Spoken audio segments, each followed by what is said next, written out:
बिस्मिल्लाहिर्रहमानिर्रहीम। अस्सलाम वालेकुम साथियों, यहाँ पर आज मैं आपके लिए जो रेमेडी लेके आई हूँ ये है हाथ और पाँव के गोरा करने के मुतालिक। तो ये बड़ी आसान सी रेमेडी है, आप इसको इस्तेमाल करें और आप देखें कि चंद दिनों के अंदर ही आप अपने हाथ पाँव जो हैं उनको भी दूध जैसा सफ़ेद बना सकते हैं। तो इसके लिए आपको कोई ज़्यादा चीज़ें नहीं चाहिए, सिर्फ 3 चीज़ों का मैं इस्तेमाल करूँगी। इनमें सबसे पहले हमें यहाँ पे पेट्रोलियम जेली चाहिए। तो आपने क्या करना है, 1 चम्मच पेट्रोलियम जेली लें और इसके अंदर जो है आप 1 ही चम्मच ग्लिसरीन का डालें।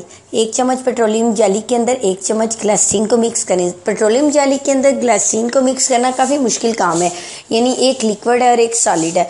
तो आपने कोशिश करने कि इसको किचन में रख लें, यानी किचन का टेम्परेचर बाकी घर के टेम्परेचर के निस्बत थोड़ा हॉट होता है। तो चूल्हे के पास नहीं रखना आपने, यानी आग के नज़दीक नहीं रखना, लेकिन चूल्हे के नज़दीक जहाँ पे थोड़ी हीट होती है वहाँ आप करके इसको मिक्स कर सकते हैं। तो इसको मिक्स कर लें और इसके बाद 1 चम्मच पेट्रोलियम जेली, 1 चम्मच ग्लिसरीन के अंदर जो है आधा चम्मच आपने हाइड्रोजन का डालना है। तो आधा चम्मच हाइड्रोजन भी इसके अंदर मिक्स कर लें और इसको अच्छी तरह मिक्स करें। मिक्स करने के बाद जो है आप इसको आधे घंटे के लिए छोड़ दें।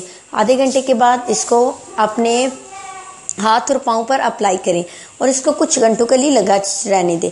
तो दिन टाइम ज़रा हाथ और पाँव तो बंदा रख सकता है, लेकिन हाथ धोए बगैर नहीं रह सकता। तो आप ऐसा करें, कोशिश करें कि रात को सोने से पहले इस मिक्सचर को अपने हाथ पर और पाँव पर अप्लाई करें और सो जाएं। दूसरे दिन सुबह उठ के साफ पानी से अपने हाथ पाँव धोएं।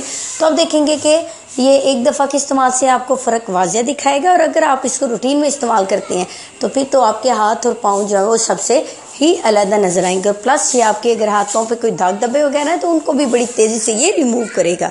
तो आपको मेरी रेमेडी अगर अच्छी लग रही है तो इसको लाइक करें और मेरे चैनल को सब्सक्राइब करें। शुक्रिया।